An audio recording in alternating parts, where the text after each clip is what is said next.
Welcome back, everybody. In today's video, I'm going to show you how to replace wheel bearings on a Gen 3 Montero. Before we get started, here's what the wheel bearing looks like on a Gen 3. It's actually an entire hub assembly. So the wheel bearing is actually in here. And so you've got to pull this whole unit out and replace it. These are non-serviceable, so you got to get the whole thing out.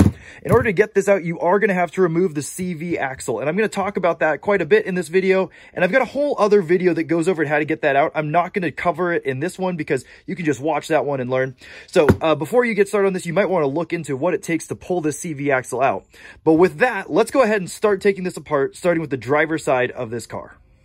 All right, so now that we've got the wheel off, we're going to go ahead and tackle getting this hub out. Now, I've already removed the CV axle. So if you're wondering how to do that, check out my other video where I show you how to take that off.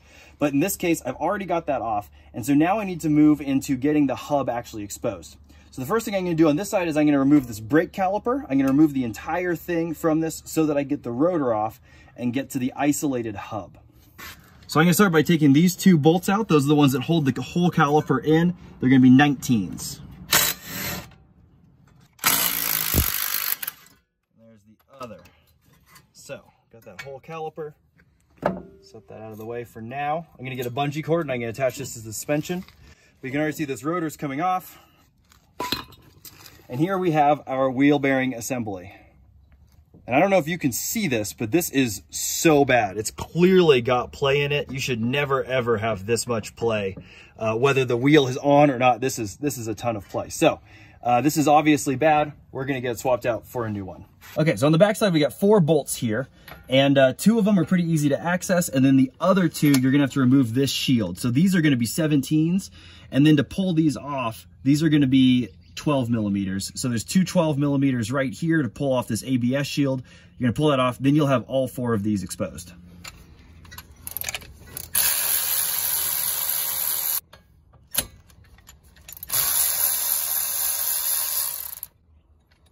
And then this one holds this bracket as well, so don't forget to put that back on. Now you've got these 4 bolts. Be careful with this guy, you don't want to damage that. That's your ABS sensor, but we're going to go ahead and pull all of those off. Sweet. There's 1, 2, 3,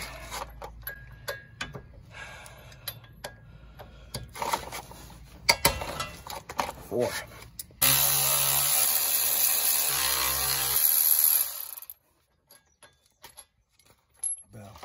All right, so now that we got these 4 bolts out, let's talk about methods for getting this wheel bearing out. These are almost always seized in here. And so there's a couple different ways to get it out. My personal opinion is by any means necessary, just get it out. So you can get a slide hammer on the front of this face and you can pull it off. I have found that that almost never works. There's never enough force to break this free in this case scenario. And so I don't even bother with that. There's another method where you can actually thread this in a little bit and you can kind of smash the back of this and that can push it out. So it's pushing against the body of the wheel hub, and so it's pushing it out of the knuckle. I'll probably try that first. And then there's another method where you just take a big hammer and you just wail on this thing top and bottom until it works its way out. So I'm gonna thread this in a decent amount. I'm gonna get a sledgehammer and I'm gonna see if I can push this edge out. Then I'm probably gonna get my air hammer and a chisel and I'm gonna try to push it out the rest of the way so that this comes free. That's not gonna work. We need a bigger one. Okay.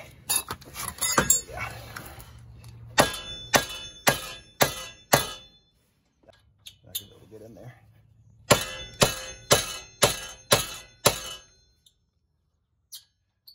The method where I hit it on the top here. Or hit it right there.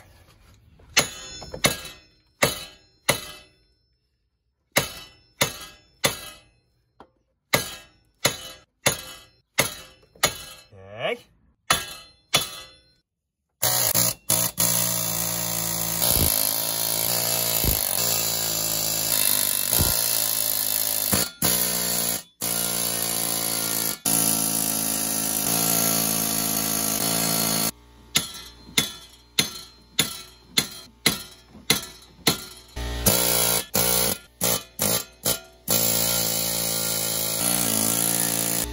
Got any bright ideas? Get a bigger hammer. I agree. Can hopefully get to it from the top.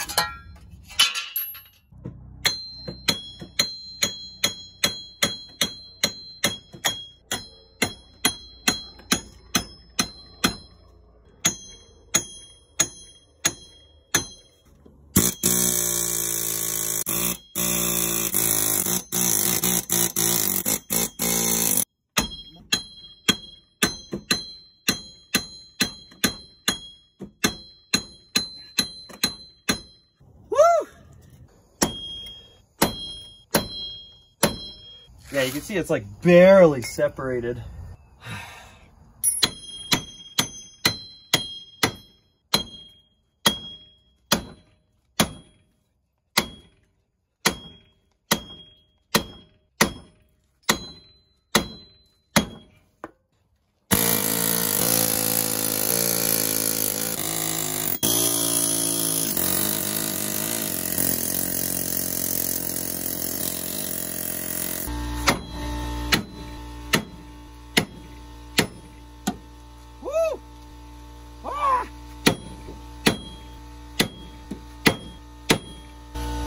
Let's get a torch.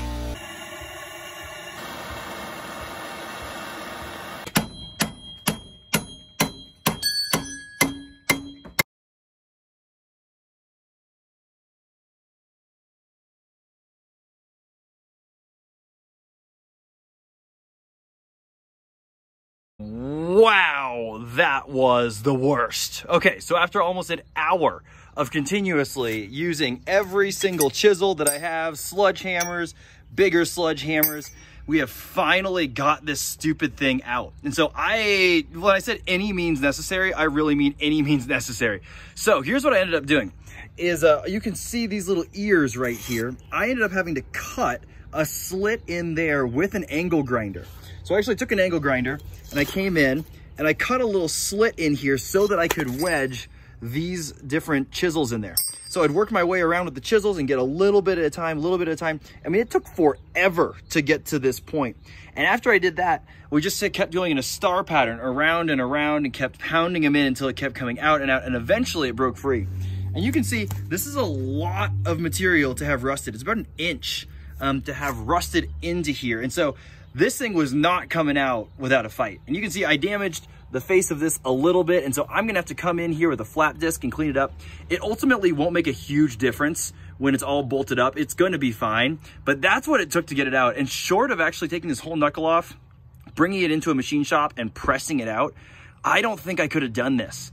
And so I'm just thankful I got it out. Now that I got it out, it's time to move on to cleaning this up and getting this cleaned up so that I can install the new one.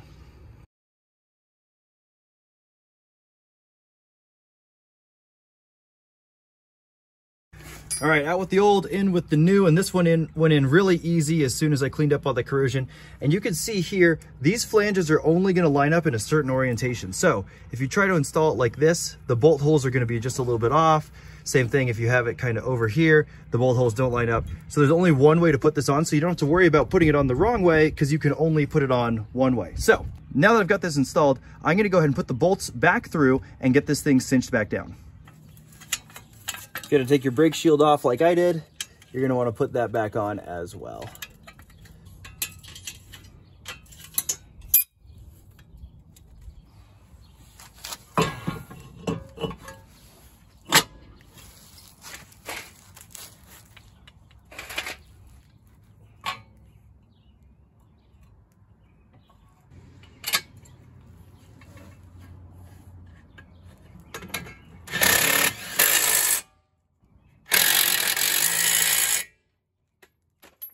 So the last step in this wheel bearing assembly is to install the CV shaft, and I have another video that goes over that, but I wanted to point this out. It's very important while you're doing a wheel bearing to torque this down to the appropriate torque. Otherwise, the wheel bearing will wear unevenly. It'll wear either faster than it's supposed to, or it'll get too hot or whatever. So this needs to be torqued down in the front to 188 foot-pounds. So that's a wrap on the front wheel bearing. Now I'm gonna show you how to do a rear wheel bearing. The process for doing a front wheel bearing is the same on both sides. So if you need to do the driver's side, it's the same exact thing. Aside from the CV axle is a little bit different, but like I said, I have a video for that. So now that we've done the front, let's tackle the rear.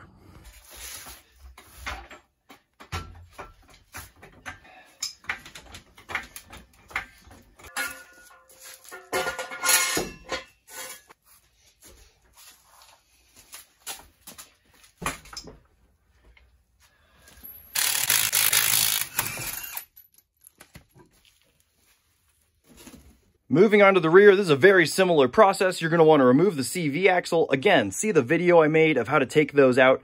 It's fairly simple to get out, but you're going to need to remove that in order to get at the isolated hub again.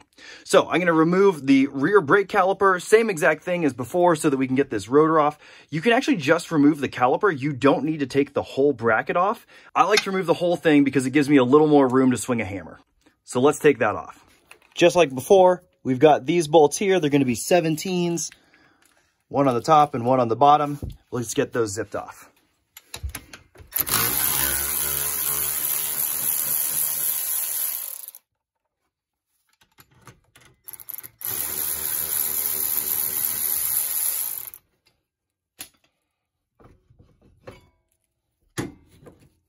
Got the whole brake caliper removed, and I'm going to go ahead and zip tie it to this upper control arm. That way, when I'm wailing on this thing with a hammer and hitting it all sorts of different directions, it doesn't fall off. Then you're just going to pull this rotor assembly off. And this is where things get a little more complicated for the rear, because on the front, you just have the rotor and the caliper. On the back, you have an internal parking brake. Very common on a lot of vehicles. This one has one on both sides. However, in order to get to the back of this, to wedge a punch in there, to get something to actually chisel through, you have to remove this parking brake assembly. So the thing I recommend with these parking brake assemblies is take a picture or take a video of every angle of this. That way you know exactly how it's going to go back together. And just in case you are at this point and you forgot to take a picture, this is how the springs are. This is how this little spacer is. You've got these two at the top. They've got the round part of the pads that goes around this rod right here. And then on the bottom side, you have this adjuster right there. And I recommend leaving that adjuster just the way it is. And you can see there's a retaining spring here to help pull them together. And then that right there is the cable. So I'm going to get in here and I'm going to take this apart. You're going to get a pick and you're going to pull these springs back. Make sure to wear eye protection when you do that. And you're going to pull these springs back, take this apart, remove this entire assembly. You don't have to disconnect it from the parking brake cable. You just have to take this free so that you can get to the back side of it.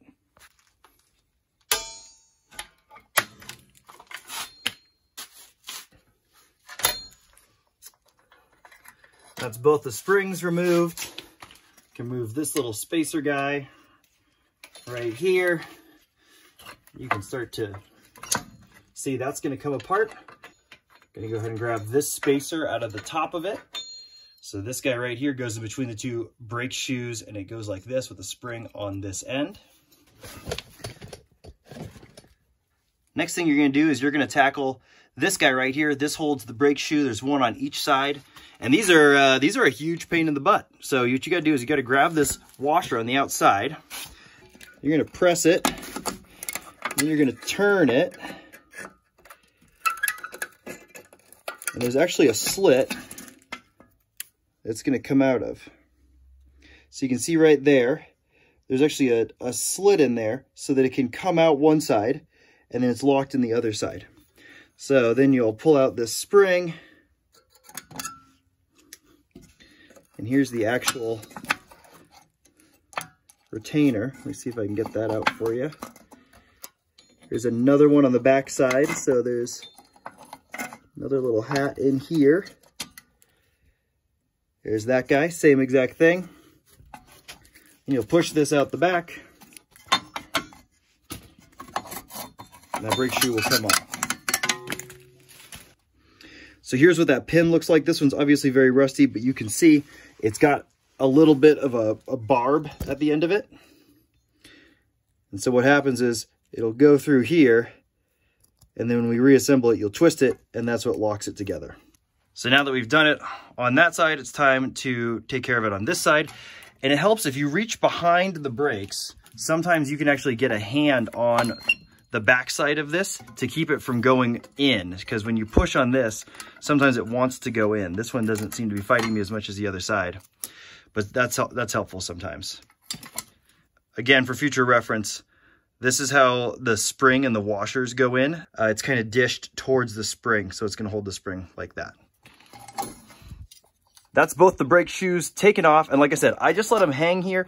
You could theoretically disconnect it if you really wanted to. I think that's more work, so I'm going to leave it as is.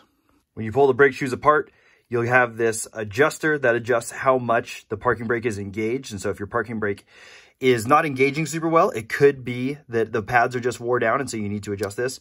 And then that retaining spring holds pressure on this so that it stays in place, as well as it's kind of slots into these little adjuster tabs to keep it from rotating. So that fell out at the bottom. When I reinstall it, I'll show you how that goes in. And just like the front, we got 4 bolts here, 1, 2, 3, and 4. 2 of them are covered by this ABS shield, which is held on by 2 12s. It's the exact same configuration as the front, so I'm going to get these zipped off, and then I'm going to get these out before we start wailing on this thing and seeing how stuck it is. Okay, all the bolts are removed. This thing should come out.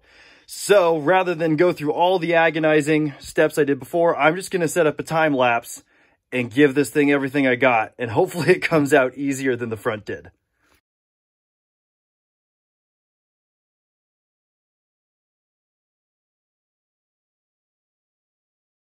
Wow, I can hardly believe this. This took no time at all. This thing came out right away. All I did was hit it on both sides, and you'll see in the video, I'm knocking it straight from this side, and obviously I need it to come out, but hitting it on both of those sides is what frees it up. And you can see, there's still quite a bit of corrosion on here. So this was way easier. You can see where I hit it with the air hammer. The air hammer really wasn't doing anything in this case. So hitting it with the sledgehammer was the way to go. But I actually had a suspicion that this one was going to be easier, and it's because this right here, this flange is way, way thinner, like half as thick, if not a little thinner than the other one. So the front one, this depth, this spot for it to get stuck and seized was twice as much. And when you put that on a circumference, that's quite a bit of surface area to seize to this hub. So I had a feeling this was going to be easier, but this was like super painless. So now that I've got this one out, we're going to do the same thing. We're going to clean this up with a wire brush, get the new one slapped in, get it torqued down, and then get to reassembling the parking brake. Once again, this can only go in one way, so you don't have to worry about getting it clocked correctly. If it bolts together, that means you're doing it the right way. So I got the new shiny hub in here. I'm going to go ahead and cinch down the bolts in the back and get the ABS sensor attached, and then we'll move on to the parking brake.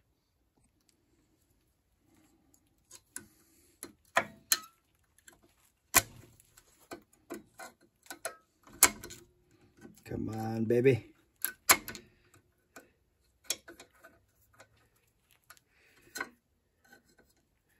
Bam.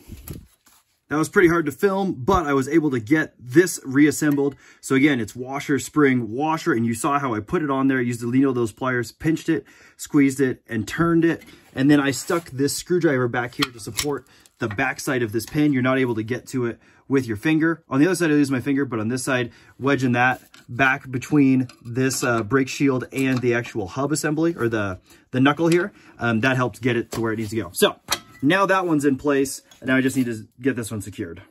Once again, this notch right here is gonna go up towards the top. So get that guy through that hole.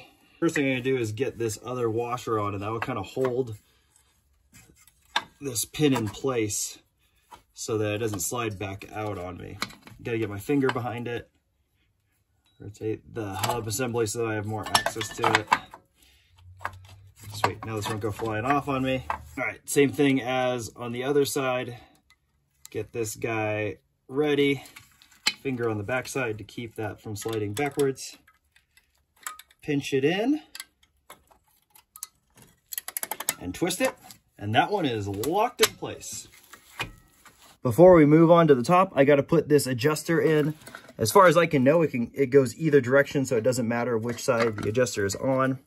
You just want to wedge it in there, and then you want to spread those apart, and then bring them back together. So I've got that in now. I had to kind of finagle this around. This has quite a bit of movement, but as you can see, it's tight across the top here. Then you come to the bottom, and this is tight. It's exactly where it was before, and now it's time to put in this spring. So the way you get this spring in is you got to come in from one side from the back. So I'm going to try to loop it around there and get it through that hole. So now I got that one hooked in that side. Grab this with a pick, pull it over, and set it in that hole. All right, that took 2 hands, but you can see it's officially latched in over there, and it's latched in over there. So it's holding this steady, and that's gonna hold it from moving back and forth on the adjustment. So now I go up here, press those back together, and now I'm ready to assemble this top side. First step is to reinstall this little brace or spacer. Again, spring on this side, and you can see the long side goes on the outside of this. So I'm going to wedge this down in there and get it installed before I do the springs up here. Got my washer in here, and now it's time to install the springs. So these guys have a little right angle that goes in like that. That's going to loop her across the bottom. Then we're going to put this one in, same exact situation. Just loop it into that guy right there, and then that one is going to go on top of that one. And there you go. There's the parking brake reassembled. This is a great time to spray this down with brake clean, get it all cleaned up before you put on the rotor. When you put this on, you want to make sure that it rotates. If there's any kind of resistance, like you can't spin it or it's really caught up, it might be too tight.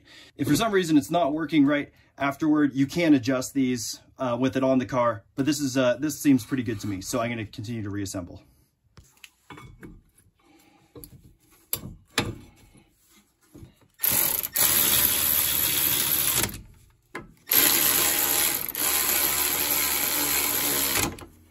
And there you have it. The wheel bearing is installed, the ABS shield is back on, the parking brake is assembled, the rotor's back on, and the caliper is reattached. All that's left is to reinstall that CV axle. And again, check out the video I did on those. But with that, I'm going to go ahead and tackle the other one. I'm not going to film that. It's the exact same process. Hopefully it's just as painless, but that'll wrap up the rear side of the wheel bearings. So I've got the wheel bolted back on, and that's how you do a wheel bearing in the rear of a Montero. So there you have it. That's how you replace all of the wheel bearings or hub assemblies on a Gen 3 Montero. Hopefully this was helpful for you guys. Hopefully you have a little less struggle than I do. If you have any questions, leave them in the comments below, and I'll see you guys on the next one.